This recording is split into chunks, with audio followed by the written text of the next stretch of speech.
আচ্ছা, আমাদের চারপাশের এই যে স্মার্ট টিভি, ওয়াশিং মেশিন এগুলোকে স্মার্ট বলি কেন?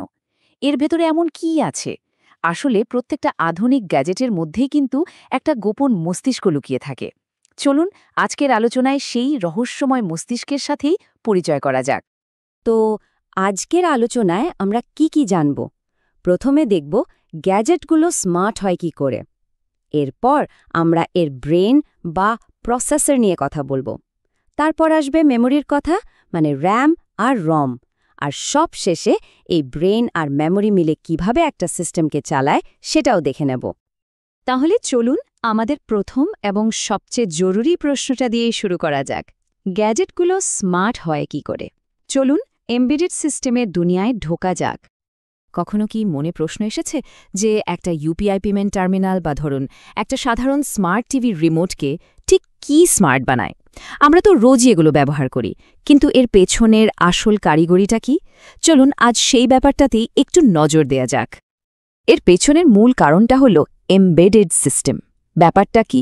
এটা হলো একটা বিশেষ ধরনের ইলেকট্রনিক সিস্টেম যেখানে হার্ডওয়্যার আর ফার্মওয়্যার, মানে এক ধরনের সফটওয়্যার, একসাথে মিলে শুধু একটাই নির্দিষ্ট কাজ করার জন্য তৈরি। এটা কিন্তু কোনো জেনারেল পারপাস কম্পিউটার না, বরং একে বলা যায় একটা ডেডিকেটেড প্রবলেম সলভার। তো এমবেডেড সিস্টেমের একেবারে হার্ট বা বলতে পারেন ব্রেন কোনটা? সেটা হলো প্রসেসর। চলুন এই প্রসেসরকে বোঝার জন্য আমরা একটা দারুণ অ্যানালজি ব্যবহার করি। ভাবা যাক এটা যেন একটা ব্যস্ত রান্নাঘরের হেড শেফ। প্রসেসরের কথা বললে দুটো নাম মাথায় রাখতেই হবে। একটা হলো 8051, এটাকে তুলনা করা যেতে পারে আমাদের পুরনো অ্যাম্বাসেডার গাড়ির সাথে। একদম নির্ভরযোগ্য, সরল আর এর থেকে বেসিকটা শেখা যায়। আর অন্যদিকে আছে ARM। এটা হলো আধুনিক ইলেকট্রিক গাড়ির মতো অসম্ভব দক্ষ, শক্তিশালী আর বহুমুখী। আজকের দিনের প্রায় সব স্মার্টফোন আর আধুনিক গ্যাজেটের ভেতরে কিন্তু এই ARM প্রসেসরই থাকে। কিন্তু প্রশ্ন হলো, এই শেফ মানে আমাদের প্রসেসর এত ফাস্ট কাজ করে কি করে? এর আসল জাদুটা কিন্তু শুধু স্পিডে নয়, বরং কাজটা কতটা স্মার্টলি করা হচ্ছে তার ওপর। আর এখানেই আসছে প্যারালালিজমের কনসেপ্ট, মানে একই সাথে অনেকগুলো কাজ চালানো। এই প্যারালালিজম কিভাবে কাজ করে? এর একটা দারুণ টেকনিক হলো ইনস্ট্রাকশন পাইপলাইনিং। চলুন আবার রান্নাঘরের উদাহরণে ফেরা যাক। ভাবুন এটা একটা অ্যাসেম্বলি লাইন। প্রথম ধাপে একজন রেসিপিটা নিয়ে আসছে, দ্বিতীয় ধাপে আরেকজন সেটা বুঝে নিচ্ছে, তৃতীয় ধাপে শেফ কাজটা করছেন, আর চতুর্থ ধাপে তৈরি করা জিনিসটা কাউন্টারে রাখা হচ্ছে। দেখুন একটা কাজ যখন হচ্ছে, ঠিক সেই সময়ই কিন্তু পরের কাজের প্রস্তুতি শুরু হয়ে গেছে। এতে সময় বাঁচে আর পুরো প্রসেসটা অনেক বেশি এফিশিয়েন্ট হয়ে যায়।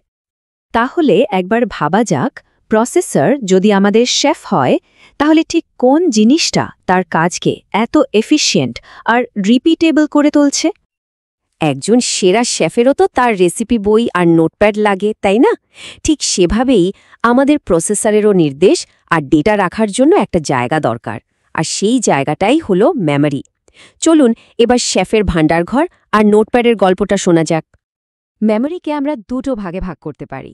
একটা হলো রম, মানে রিড অনলি মেমোরি। এটা হলো শেফের সেই পার্মানেন্ট রেসিপি বইটার মতো।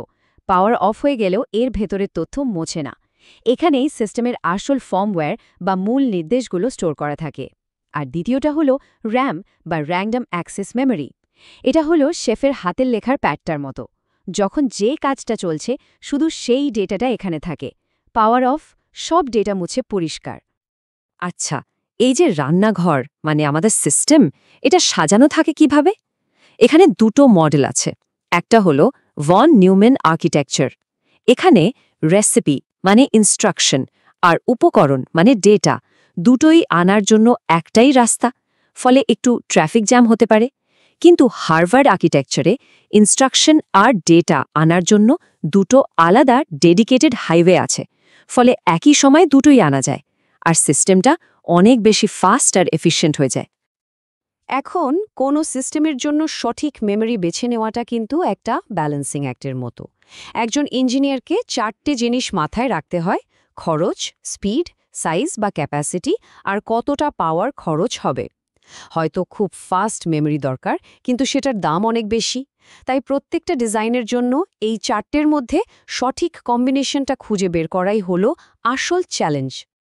তাহলে এখন নিশ্চয় পরিষ্কার যে প্রসেসর তার পার্মানেন্ট ইনস্ট্রাকশনগুলো কোথায় রাখে আর টেম্পোরারি কাজের ডেটাগুলোই বা কোথায় রাখে। আচ্ছা, আমরা তো ব্রেন মানে প্রসেসর আর মেমরি নিয়ে অনেক কিছু জানলাম, কিন্তু আসল দুনিয়ায় এগুলো একসাথে মিলে কাজটা করে কিভাবে? চলুন একটা ছোট্ট বাস্তব উদাহরণ দিয়ে পুরো ব্যাপারটা বুঝে নেওয়া যাক। চলুন আমরা একটা স্মার্ট ওয়াটার পিউরিফায়ার ডিজাইন করার চেষ্টা করি। এমন একটা পিউরিফায়ার যেটা নিজে থেকেই বুঝে যাবে কখন ফিল্টারিং চালু করতে হবে আর কখন বন্ধ করতে হবে।